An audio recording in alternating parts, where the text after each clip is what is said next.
वहीं मध्य प्रदेश विधानसभा सचिवालय ने 30 विधायकों को आवास खाली करने का निर्देश दिया है। ये वो 30 विधायक हैं जो इस बार चुनाव नहीं लड़ रहे।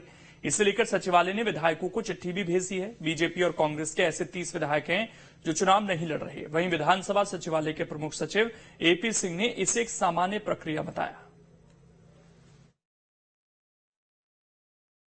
देश में मतदान संपन्न हो चुके हैं और अब इंतजार है नतीजों का, लेकिन उससे पहले सचिवालय अपनी तैयारियों में जुट चुका है। ऐसे विधायक जो इस बार चुनावी मैदान में नहीं है, उन्हें अपने आवास खाली करने का नोटिस सचिवालय के द्वारा जारी किया जा चुका है। इस वक्त हमारे साथ सचिवालय के प्रमुख सचिव एपी सिंह मौजूद हैं, उनसे बातचीत करेंगे। सर, कितने विधायकों को इस तरह के नोटिस दिए गए हैं जो चुनाव नहीं लड़ रहे हैं?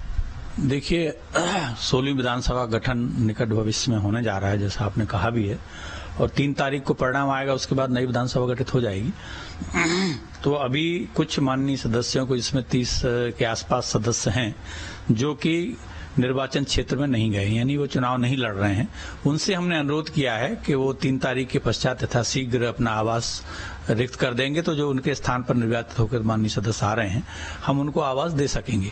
ये सामान्य प्रक्रिया है, इसके तहत हम व्यवस्थाएं करते हैं। और 3 तारीख के परिणाम में हमको ये भी सुनिश्चित हो जाएगा कि जो माननीय सदस्य निर्वाचित नहीं हो रहे हैं, उनके स्थान पर कोई दूसरे सदस्य आ रहे हैं, तो उनसे भी हम यही अनुरोध करेंगे कि जल्दी से जल्दी वो अपना आवास वैकल्पिक व्यवस्था करते हुए हमको रिक्त करके दे देंगे, तो फिर माननीय अध्यक्ष उनको आवंटित कर पाएंगे। कोई तारीख इसके लिए निश्चित की गई है? आपने कहा 3 तारीख के आसपास, क्या कोई अल्टीमेटम दिया गया कि इतनी तारीख तक? नहीं, अल्टीमेटम नहीं दिया, हमने यथाशीघ्र लिखा है कि भाई चूंकि 3 तक तो वो सदस्य हैं ही, उसके हफ्ते भर बाद कोई कर सकते हैं, किसी को ज्यादा आवश्यकता नहीं है, 1 हफ्ते में कर देंगे, कोई 10 दिन में कर देंगे, तो जैसी ही उनकी स्थिति होगी उसको कर देंगे। लेकिन 3 तारीख के बाद फिर निश्चित तौर पर अभी एक हमने प्रारंभिक उनसे अनुरोध किया है, फिर 3 तारीख के बाद एक बार और अनुरोध करेंगे जो लोग नहीं कर पा रहे होंगे, ताकि जल्दी से जल्दी, चूंकि नए जो सदस्य आएंगे वो उनको तो हमको देना ही पड़ेगा, और यदि विधानसभा का सत्र आता है तो और ज्यादा व्यवस्था करनी होगी।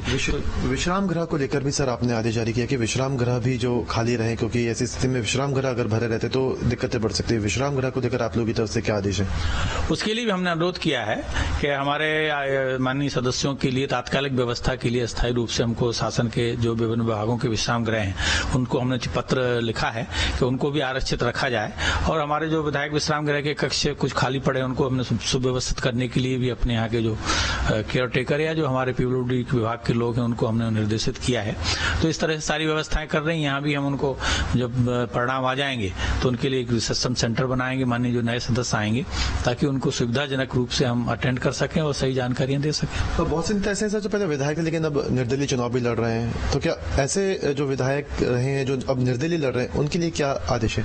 नहीं, वो तो चूंकि हैं जो निर्वाचन क्षेत्र में, चाहे वो किसी पार्टी से हो या निर्दलीय हो, वो अभी उनके हमने कोई सूचना नहीं दी है। केवल उनको दी है जो कि कहीं से भी चुनाव नहीं लड़ रहे हैं, उनको हमने सूचित किया है, और परिणाम के बाद हम फिर उनको सूचित करेंगे जो निर्वाचित होकर नहीं आएंगे। तो देखा जा सकता है कि अब जो विधायक अब निर्वाचन क्षेत्र में नहीं है, उन्हें इस तरह का नोटिस दे दिया गया है। हालांकि जो निर्दलीय लड़ रहे हैं उन्हें ये नोटिस नहीं दिए हैं, लेकिन अब जब नतीजे आ जाएंगे और जो निर्वाचित होकर नहीं आएंगे उसके बाद उन्हें भी नोटिस दिया जाएगा ताकि वो अपने आवास खाली कर सके। वीडियो जर्नलिस्ट प्रदीप के साथ गौरव गुप्ता, न्यूज स्टेट मध्य प्रदेश, छत्तीसगढ़। दमोह से बड़ी खबर है, यहाँ पर पटाखा फैक्ट्री